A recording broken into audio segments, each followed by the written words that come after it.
Hey everyone, this is Dark Ages Workshop from the Grimdark Compendium, and today I'll show— Whoa. Dude, you need to be resting up, let me take this one. Greetings everyone, Nate the Feral Painter here. As Dark Ages has sadly succumbed to the Nurgle's plague, I'll be taking over this week's video, so a speedy recovery for Dark Ages. However, in this video we're going to be taking a look at the Iron Warriors, and I'll be delving into some texturing and also some unique weathering using Villainy inks. With that said, let's get straight into the video.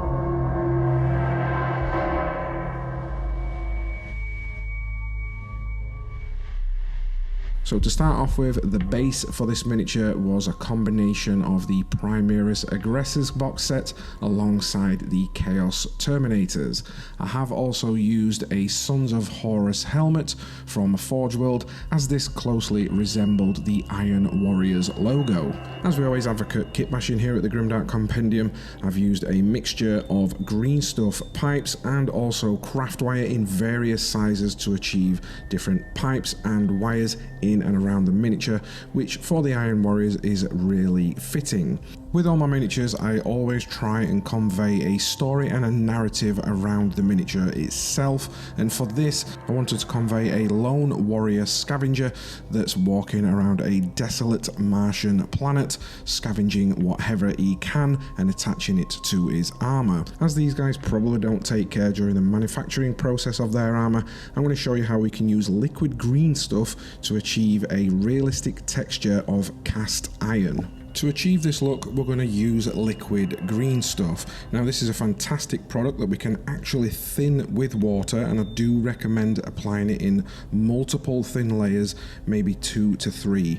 And I also only apply it to certain parts of the armor as though it has been replaced over time.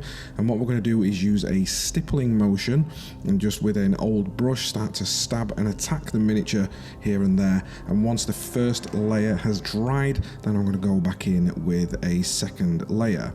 Now the trick to achieving that cast iron texture is, once it is completely dry, is get some really fine sandpaper. I've got some Tamiya 3000 grit sandpaper, and I'm just working my way around the miniature and sanding it down to flatten it. And then once you've done, you'll be left with this realistic, cool looking texture that closely resembles cast iron, and it'll also be in scale. It's also a good idea to leave off the shoulder pauldrons, or at least one of them, so that later on we can add some hazard stripes.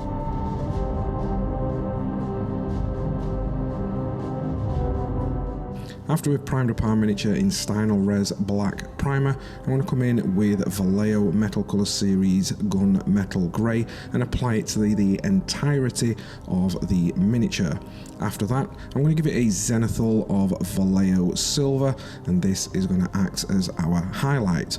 I've intentionally gone a little bit brighter than we want to, as after some weathering steps this is going to dull back down to the colour and the tone and the brightness that we want to achieve with our metallic armour.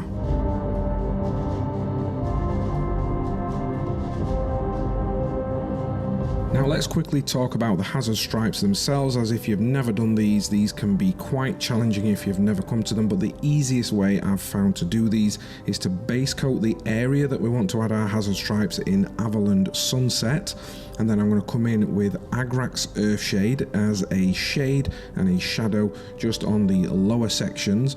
And once you've got the Agrax Earthshade in, I also go in and spray this into the shadow areas on the Iron Warrior himself, and this is going to act as some shadows and also a slight rust filter, which is going to help us later on in the video. But the best and most effective way to achieve the stripes is using masking tape, and over the years I've used many different sizes, but for me 2mm thick masking tape works the best. If you want some more stripes, then I'd recommend dropping down to 1mm, and I line these up literally straight next to each other in like a train track motion, making sure that they're not overlapping and that they are fixed to the miniature. Then it's just a case of removing the tape where you want your black stripes to be, and then you can come in with your favorite black. For me, I just used Vallejo black and sprayed it over the entire area, and once that has dried, you can start to peel off, revealing your hazard stripes.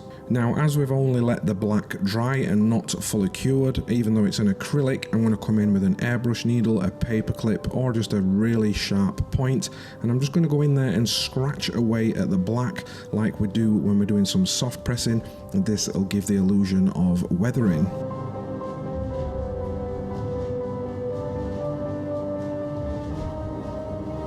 Now at this point you can reattach your shoulder pauldrons, and now is a good point to base coat out the rest of your miniature, and there's not that many colours that I've used here. For the golden trim I've used Pro Acryl Bronze, and I've also added some Mephiston Red to some pipes and some more hazard stripes. These were just painted by hand, and then of course blacking out any areas that you wish to be black, like his undergarments.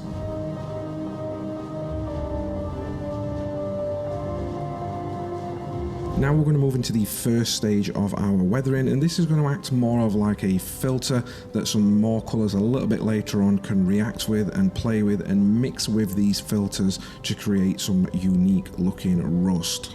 And for this we're going to use a combination of Sector Rust and Dystopian Brown. Now you'll probably notice in this video my Sector Rust is a little bit brighter and more orange than yours. This is because the one I'm using is now known as Ex Machina, but you guys can just use the Sector Rust alongside Dystopian Brown. Now Villainy, the Dystopian Brown was originally intended as a flesh wash application, but if you've seen some of my previous videos and on our resources page, I love to use the Villainy inks in areas that typically won't usually be seen.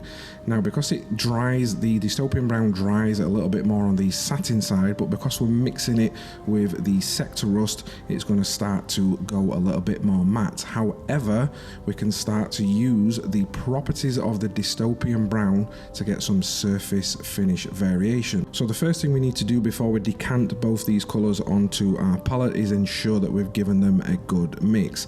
And I'd highly recommend a vortex mixer, and this will just ensure that the binder and the pigment are thoroughly mixed, ensuring that you get the best results you can from the enamels. Now we're going to decant both colours onto a palette or a tile just as you would with a wet palette, and I like to call these my dry palette.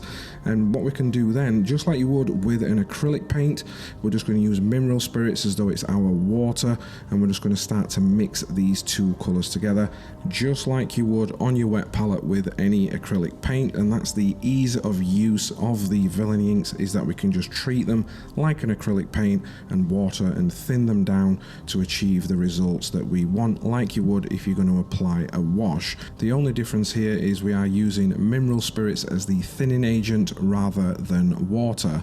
And I do recommend experimenting with both colours, maybe applying a little bit more of the Sector Rust or maybe more of the Dystopian Brown in certain areas, so that we've got that nice colour variation on our rust. And I just work my way around the miniature, applying it here and there, making sure it's running into the crevices.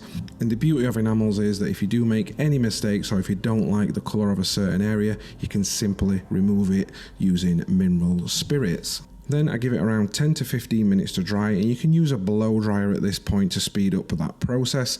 And now we're going to come in with a Q-tip for our removal process. And for this removal process, I'm going to do it in a little bit of a different way than what we've taught before, just to show you the versatility of the Villainy inks and the ways that we can remove them.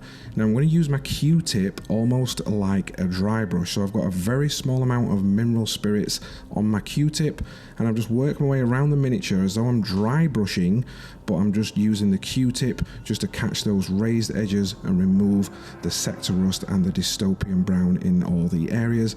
Then when you've completed that, again give it around 10 to 15 minutes to dry.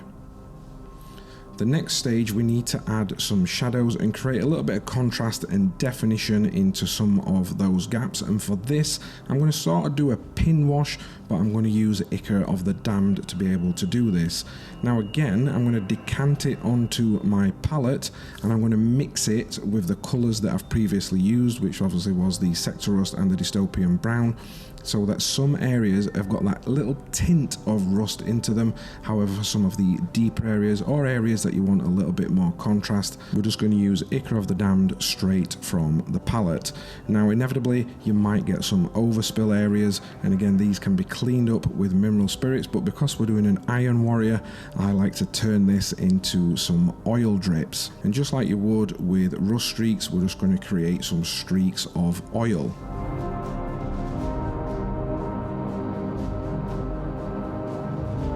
Really quickly, before we get into the final part of the video, I just want to take this moment to remind you that the Grimdark Challenge is now back, and as of the 1st of October, Forest Freaks is the first challenge. So if you want to learn more about this and get involved, then hit the link in the description below to learn more about this and see how you can enter this competition. Also, over at the Grimdark Compendium, we do have a vast catalogue of courses available right now, including an alternative colour recipe for the Iron Warriors. We also have an in-depth course on my personal favourite technique, which is soft pressing, which is also the technique that we're going to be utilising in our next stage of this Iron Warriors. So be sure to head over to the grimdarkcompendium.com to keep up to date with all our latest courses, bundles and sales.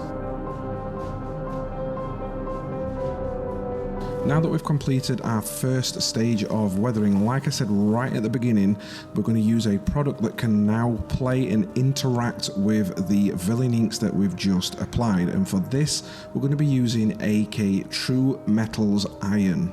Now, AK True Metals are a waxed base product that can be manipulated, thinned and removed with mineral spirits. So for this, I'm going to load up some AK True Metal Iron onto a dry brush and start to apply it to all the silver metallic areas that we've just painted. Now this is going to achieve a number of results. Firstly, it's going to brighten up some of the areas that we've dulled down and give it a realistic appearance of metal, because the beauty of this product is once it has started to dry, we can then go in with like a Q-tip or a brush and start to buff it up, and that surface will become more reflective. Number two, it's also going to start to interact with the Villainy inks that we've just put on there, so that some of that rust starts to show through. And number three, because it is a waxed base product, like I said earlier, we can start to utilize the soft pressing technique, and this is what I do in and around the silver metallic areas. And then I also get some AK True Metallic Gold for all the gold trim areas and do the exact same thing as what we've previously just done, including the soft pressing technique. And this will achieve the most realistic grimdark metallic scratched surface metal that you've ever seen. So if you do want to learn more about this soft pressing technique, then please head over to the grimdarkcompendium.com. And as a final stage of weathering, we're going to apply some Dirty Downs rust into some selective areas just to emphasize that rust and make it look a little bit more grimdark.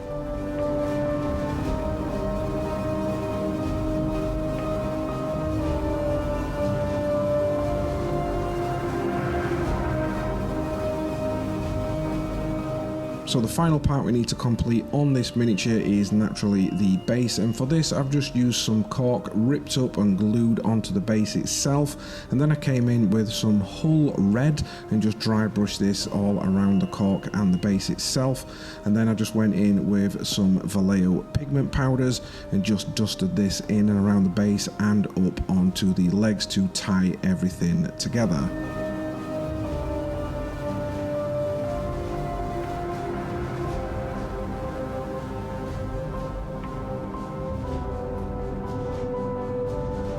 And that wraps up this video on the Iron Warrior, so I hope you've enjoyed it, and I also hope it's given you an insight into the different applications and other products that we can use with the Villainy inks. If you want to grab some for yourselves, then you can get them from the grimdarkcompendium.com, and they are also available around the world from selected stores. I've been Nate the Feral Painter, and thanks for watching this video, and I will catch you in the next one. And don't forget to comment and pray for Dark Ages Workshop to get rid of Nurgle's Plague. So comment below and pray to the Emperor that Dark Ages has a speedy recovery, and until next time guys, we'll catch you in the next video.